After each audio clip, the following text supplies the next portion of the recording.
Painted painless learning. વિદ્યાર્થી મિત્રો, video શરૂ થાય એ પહેલાં હજુ સુધી જો તમે ચેનલ સબસ્ક્રાઇબ ન કરી તો ચેનલ સબસ્ક્રાઇબ કરી નાખો, વિડીયો લાઇક કરો અને તમે ધોરણ 6 થી 12 ભણતા હોય તો પેઇન્ટેડ એપ્લિકેશન પણ ડાઉનલોડ કરી લો. તમારા અભ્યાસ માટે આ એપ્લિકેશન બહુ મદદરૂપ થશે. તો ચાલો આપણે સામાજિક વિજ્ઞાનના આઈએમપી પ્રશ્નોની જડીબુટી તૈયાર કરી છે અને આ જડીબુટીની અંદર આપણે એવા પ્રશ્નો આપવાના છે કે જે પૂછાયા છે અને પૂછવાની સંભાવનાવાળા છે. આટલું કરો એટલે વાંધો ન આવે. તો એનો જે એક નિર્ધાર આપણે કરવાનો છે. આશા છે કે તમે બધા મજામાં છો. સર્વેનું સ્વાગત છે. ચેનલને સબસ્ક્રાઇબ ના કરી હોય તો સબસ્ક્રાઇબ કરો અને ચેનલને સબસ્ક્રાઇબ કરવાની સાથે તમે વિડીયોને લાઇક કરો, તમારા મિત્રો સુધી શેર કરો, પેઇન્ટેડ એપ્લિકેશન ડાઉનલોડ કરો. આગળ માહિતી આપું છું. અત્યારે આપણે ચેપ્ટર નંબર 2 શરૂ કરીએ છીએ કે જે આમ તો છે 3 માર્ક્સનું, કે ભાઈ પહેલાં આની અંદરથી જે છે સવાલ પૂછા હતા તે હતા 2, એક જોડકામાં અને એક વિભાગ બી ની અંદર એક ક્વેશ્ચન, આમ 3 થતા હતા. પણ અથવામાં પણ આવતો હતો ક્વેશ્ચન. એટલે હવે આમાંથી 2 પ્રશ્નો આવશે. પહેલા ચેપ્ટરના 2, પછીના બીજા વિભાગ બીમાં, એટલે કે 25-26 અને 27-28 નંબરના ક્વેશ્ચન વિભાગ બીમાં આ ચેપ્ટરમાંથી આવવાના છે.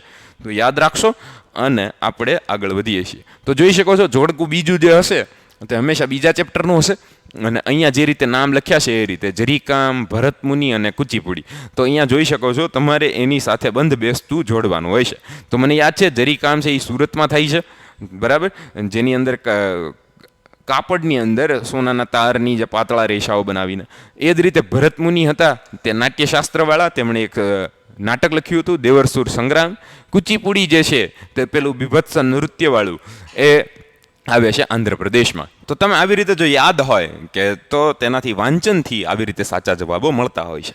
તો આવી રીતે લખી શકો છો. પેઇન્ટેડ એપ્લિકેશન ડાઉનલોડ ના કરી હોય તો ડાઉનલોડ કરો. ખાસ ઓફર ચાલુ છે અને તેની અંદર તમને મળે છે દરેક વિષયના આઈએમપી લેક્ચર્સ, લાઈવ લેક્ચર્સ, જેની અંદર તમે પોતાને અનમ્યુટ કરી અને સરને સવાલ પૂછી શકો છો. તો એક વખત ડાઉનલોડ કરો અને પછી જો તમે ધોરણ 10 પછી સાયન્સ લેવાનું નક્કી કરી લીધું છે તો એના માટે જરૂરી છે કે તમે એક વખત સમત્વ સ્કૂલની ડિસ્ક્રિપ્શનની લિંક ઉપર જાઓ અને સાયન્સમાં શું હોય છે એનું એક માર્ગદર્શન માટેની PDF ડાઉનલોડ કરો. સમત્વ તમારો સંપર્ક કરી શકે, સ્કોલરશિપની માહિતી આપી શકે, જી મેઇન્સ અને નીટ જેવી એક્ઝામની તૈયારી કેમ કરવી એના વિશે તમે જાણી શકો, સાયન્સનું કેવું મહત્ત્વ છે, મેથ્સનું કેવું મહત્ત્વ છે એ સમજી શકો, સ્કોલરશિપ વિશે જાણી શકો, ફીસ જાણી શકો અને આ તમામ વસ્તુની તમને ખબર પડી જાય. જે લોકો આયોજન કરી લીધું છે તે લોકો તમામ એક વખત સમત્વની ડિસ્ક્રિપ્શનની લિંક જે છે એની ઉપરથી માહિતી મેળવી શકે છે.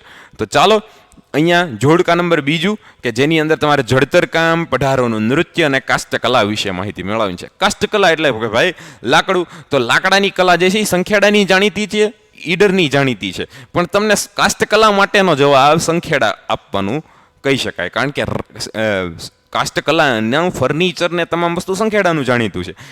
ઈડર તો માત્ર કાસ્ટના રમકડાઓ માટે જાણીતું છે. જો આ ખબર હોય, જો એક ત્યારે જ ખબર હોય જ્યારે તમે ટેક્સ્ટબુકની અંદરથી ટોપિકને ક્લિયર કર્યો હોય. એ જ રીતે જડતર કામ જે છે તે થાય છે રાજસ્થાનના બિકાનેરમાં. તો તમે એ લખી શકો. એટલે કે હું જડતર કામને અહીંયા બિકાનેર તરફ લઈ જાઉં છું, બરાબર. અને તમે પઢારોનું નૃત્ય જો ભણ્યા હોવ તો તમને ખબર હોય કે ભાઈ પઢાર જાતિના લોકો સુરેન્દ્રનગર જિલ્લામાં જોવા મળે છે. તો મળી ગયો જવાબ, એટલે કે અહીંયા એ આવશે. તો આવી રીતે તમે લખી શકો છો અને તમારા 1 માર્ક્સને સિક્યોર કરી શકો છો. જોઈએ જોડકાઓમાં આગળ. પંડિત નારદ અને પંડિત અહોબલ બંને એક ગ્રંથની રચના કરી. અહીંયા મકરંદ પણ છે અને અહીંયા પારિજાત છે. આજે કન્ફ્યુઝન દૂર કરી દો. જો નારદ હોય ને તો મકરંદ આવે પૂરું, એટલે ભાઈ અહોબલભાઈ સીધા પારિજાતમાં આવી જાય. એ જ રીતે મીનાકારી કલામાં આવશે વારાણસી, એટલે એ જવાબ પણ મળી જશે તમને. તો આવી રીતે તમે સાચો જવાબ જે છે તે લખી શકો છો. વાંચન ખૂબ જરૂરી છે. MCQ ક્વેશ્ચન પોતે બનાવો અથવા તો એક વખત દર્પણ કે કોઈ પણ મેગેઝિન તમે મટીરિયલ વાપરતા હો એની અંદરથી MCQ ઉપર સવાલોની અંદર તમે જોશો તો તમને મળી જશે જવાબો. ક્યારેક બનતું હોય કે ભાઈ સવાલો જવાબ હોય, જવાબો સવાલ હોય. તો એ ખાસ મહત્વનું. પછી જોઈએ તો લાસ્ય અને તાંડવ 2 પ્રકાર કોના છે? તો એની અંદર ભાઈ તમને ખબર જ છે એ મણિપુરી, કુમીન પેરી અને જે ઘેરદાર ચણિયો જે હોય છે તેના મદદથી કરવાનું આવતું હોય છે. રાસનો પ્રકાર દાંડિયા અને ગરબી તો ગાવાની હોય અને દયારામભાઈ લખતા, તો દયારામભાઈ ગરબીઓ લખતા. આવી રીતે એક વાક્ય યાદ રાખવું અને એનાથી તમને યાદ રહેશે. તો આ થયા જોડકા. જોડકાના આવા સવાલો તમને ખાસ મહત્વ ઢાકાનું મલમલ, રાજસ્થાનની બાંધણી અને જડતર કલાની અંદર શું હોય તો કે ભાઈ વીટીન બાજુબંધની અંદર હીરા કે પછી કોઈ અકીકનું જડતર કામ કરવાનું હોય. તો આવી રીતે તમે જવાબ લખી શકો છો. તો આ થયા જોડકા. આવી રીતે તમે સવાલો કરી શકો. હવે આપણે વાત કરીએ છીએ ટૂંકમાં માહિતી આપો. 2 માર્ક્સના સવાલો છે અને મેં આની અંદર પોઈન્ટ્સ જે છે તે થોડા વધુ લીધા છે. પણ તમે આ રીતે વાંચન કરશો ને તો તમને સમજાશે કે કઈ રીતે તમે 2 માર્ક્સની અંદર 4 મુદ્દા કે 5 મુદ્દા લખો અને સામેવાળા ચેક કરવાવાળાને ખુશ થઈ જાય કે ભાઈ પટોળું હતું તો બધું આવી ગયું એમ. તો અહીંયા જુઓ પટોળાની અંદર આટલા મુદ્દા બને છે. કેટલા મુદ્દા છે? 2 ને 2 4 જ મુદ્દા છે. પણ તમને મુદ્દા મોટા લાગે તમે જોજો, તમે પેટા મુદ્દા કરી શકો આમાંથી. પણ આમ આવી રીતે લખશો તો મજા આવી જશે. સ્ક્રીનશોટ લઈ લો તમે બધા અને આ જવાબ જે છે એ આવી રીતે જ લખવાનો છે. ચાલો તો આગળ વધીએ. પછીનો સવાલ જોઈએ એ પહેલાં પેન્ટેડ એપ્લિકેશન જેને ડાઉનલોડ ના કરી હોય હજી ડાઉનલોડ કરી લે. અને અહીંયા મળે છે તમને ખાસ સુવિધા જેમાં તમે પોતે અનમ્યુટ કરી અને સરને સવાલ પૂછી શકો છો. તમને એક મેથ્સનું મટીરિયલ મળે છે જે તમારા ઘર સુધી વિના ખર્ચે પહોંચે છે અને ખાસ ઓફર ચાલુ છે. તો આજે જ ડાઉનલોડ કરો. સમત્વ એકેડમીની મેં વાત કરી દીધી. તો સમત્વ એકેડમી જે છે તે ધોરણ 11-12 સાયન્સની એક મહત્ત્વની ભાવનગરની સંસ્થા છે. ડિસ્ક્રિપ્શનમાં એક લિંક છે જેની મદદથી તમે સમત્વનો સંપર્ક કરી શકશો અને માહિતી પુસ્તિકા મેળવી શકશો. તો આ વાત થઈ. હવે આગળ વધીએ પછીના સવાલ તરફ. તો માનવ અને માટીનો જન્મ આ સવાલ છે એ પૂછાય છે, ગયેલો છે એક વખત. હું અહીંયા આઈએમપી લખું છું, તમે પણ આને પાકો કરી શકો છો. પટોળું પણ પૂછાઈ ગયેલું જ છે અને પટોળામાં પણ આઈએમપી જ ગણજો. તો મહત્ત્વના સવાલો છે. અને તમે જુઓ માટીકામની જો વાત કરીએ તો ભાઈ માટીનો બનેલો દેહ છે પ્રાચીન સમયથી વ્યક્તિ મરણથી જન્મ સુધી માટીના સંપર્કમાં રહેલો હોય છે. ભાઈ ધાતુની શોધ નહોતી થઈ ત્યારે માટીનું કામ ચાલતું હતું ને હજી માટીનો ઉપયોગ ક્યાં બંધ થઈ ગયો છે? બરાબર. તો હજી માટીનો ઉપયોગ ચાલુ જ છે. ટેરાકોટાથી લઈ અને તમારે લાખણ સુધીનું બધું લખવાનું થાય. મુદ્દાઓ 3 જ છે પણ અતિ મહત્ત્વના છે. મોટા મુદ્દા લાગશે. તમે આનું આટલું પાકું કરશો તો આની અંદરથી તમે મહત્ત્વના 4 મુદ્દા જરૂરથી લખી શકશો. સ્ક્રીનશોટ લઈ લો અને જેનાથી તમને તૈયારી કરવામાં આસાની રહે. જોઈએ પછીનો પ્રશ્ન જેની અંદર પ્રાચીન ચર્મ ઉદ્યોગ પણ પૂછાયેલો સવાલ છે. પૂછાઈ શકે છે, તમારે કરવાનો છે. સ્ક્રીનશોટ લઈ લો અને એક વખત આ સવાલ પણ કરી નાખશો. જોઈએ પછીનો પ્રશ્ન જેની અંદર સંગીત કલા પૂછાઈ ગયેલું છે અને પૂછાઈ શકે ખરું. તો અહીંયા આઈએમપી હું લખી નાખું છું. સંગીત કલા ખાસ. અને સંગીત કલા ન પૂછાય ને તોય તે તમે જોશો ને તો હેતુલક્ષીની અંદર સંગીત કલામાંથી કંઈ નો કંઈ પ્રશ્ન આવી શકશે. તો એ રીતે મહત્વનું. તમને આવી રીતે 2 વ્યાખ્યાઓ આપવાની પણ કહી શકે અને આ પ્રકરણમાંથી એ વ્યાખ્યા આવી શકે. તો આવી રીતે તમે વ્યાખ્યાઓ થોડી નવા શું કહેવાય ગરબા છે, ગરબી છે, કુમીન છે, બરાબર, કોઈ પણ નૃત્ય જે છે એની વાત તમે કરી શકો આની અંદર. ભવાઈ પૂછાઈ ગયેલું છે અને વિશિષ્ટ રીતે પૂછાય છે. તો અહીંયા તમે જોઈ શકો છો આઈએમપી છે અને આ સવાલ તમારે કરવાનો જ છે. સ્ક્રીનશોટ લઈ લો. પહેલાં મુદ્દાઓ જે છે એ 5 છે અને તમારે આવી રીતે વાંચીને લખવા પડે અને યાદ રાખવા પડે. ડન છે? તો ચાલો પછીનો પ્રશ્ન જોઈએ. સોલંકી યુગના સમયમાં પટોળા જાણીતા થયા. તો આ એક કારણ બતાવો છે. ક્યારેક આવા સવાલો પણ ટૂંકમાં પૂછી શકે છે. તમને લાગે તો 1 જ માર્કનો છે પણ આના પણ 2 માર્ક્સ છે. આવા સવાલો પણ તમારે યાદ રાખવાના.